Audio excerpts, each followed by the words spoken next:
Hi, this is Carl the Lazy Reseller, and I thought I would do another video of showing a few things that I've sold this last week, things I've thrifted this week, and another tip. Also wanted to go over my philosophy on selling. Since I'm in Canada, shipping is a large portion of our percent of our sales, and because of that, we can't really sell low value items like the Americans can, because the fees we're going to pay is just too high. So what I'm always trying to do is raise my average selling price, and I concentrate on higher net items. So as I go along, I learn more. I'm actually dropping some of the low value items. If I sell low value items, it's because I've made a mistake, and we all make those, or I've just, old inventory and stuff like that. For me, the most interesting thing for eBay is actually some of the processes and how to improve those processes and ideas on that. So one of the things is, what's my return on time? How can I speed up shipping?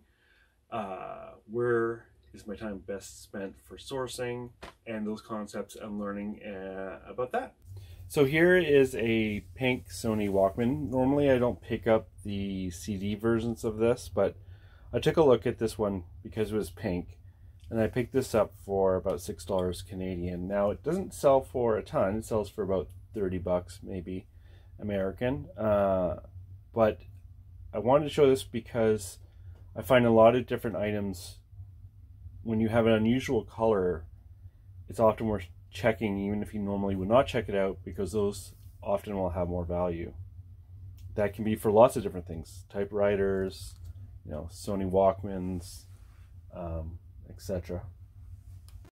So this bolo I actually got from Chris's Treasure Chest YouTube channel, and this is a Kobo. It sells for between 50 to about 60.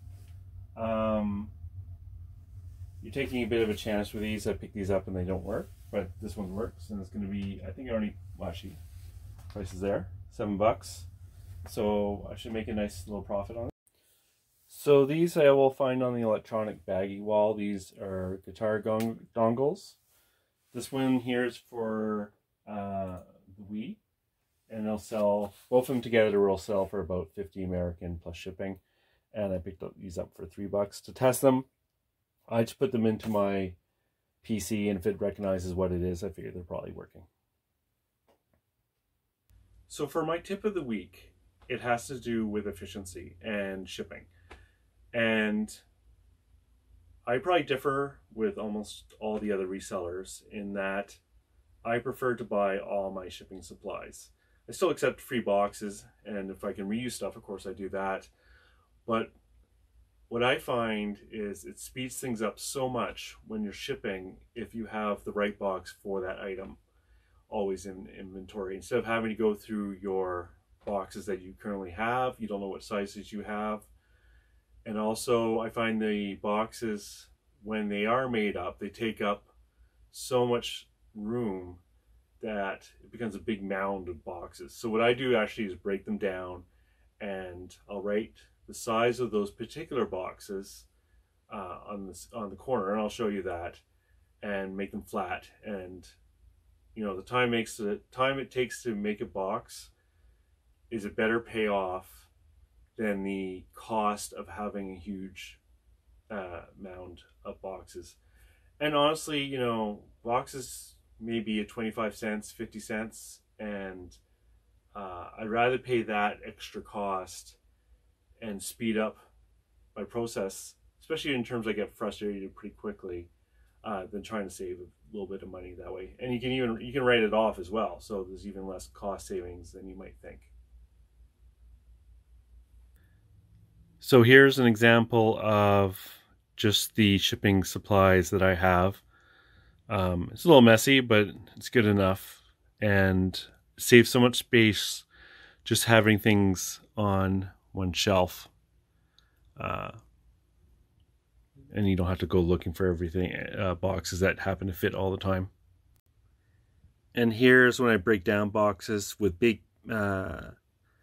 a big pencil. I just mark the size on the corner, so I don't have to flip through all the boxes figuring out which is which. Having them flat like this means I can just store them under something else, and it saves a lot of room instead of having a big pile of boxes. And here I have a couple of cheat sheets for me. The top sheet shows all the boxes and poly mailers I actually keep always in inventory, so when I'm going to ship something I can quickly see which is the best fit. And the bottom there is boxes I've broken down. So I write the size on this piece of paper. So if I can't put it in something else, I'll check this to see if I have another box I can use. And then of course I cross it off when I use it. So I wanted to show some of the sales from the last week or two. This is a model, sealed model. And the reason I'm showing this is, for me, I have local pickup as an option on my shipping options. And the advantage of this, of course, is you're going to have some more sales. You might not have gone locally because people are saving the shipping. That's quite a big difference. The other nice thing, too, is they can see the item right away, so your chance of returns are much lower. And, of course, you don't have to pack it. So I recommend that you do have local pickup as an option for your shipping policies. I wanted to show this remote. I sell quite a few remotes. I try to get the ones that are worth, at least 20 bucks or plus shipping. And I really like them because you can easily find them. They're easy to look up with the model number. I try to look for the better brands, and they're easy to ship because you can just put them in a poly mailer, and they sell on a regular basis, and they're easy to store as well.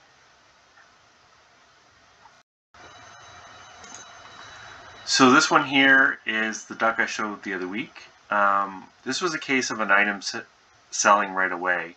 Sold within an hour of me listing it. And at first I got an offer for $250 from someone.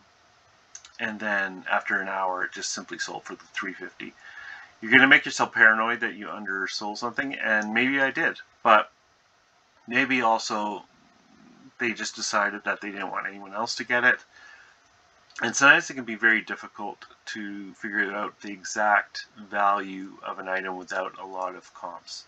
So this is probably my sale of the year, and I got $350 American for it.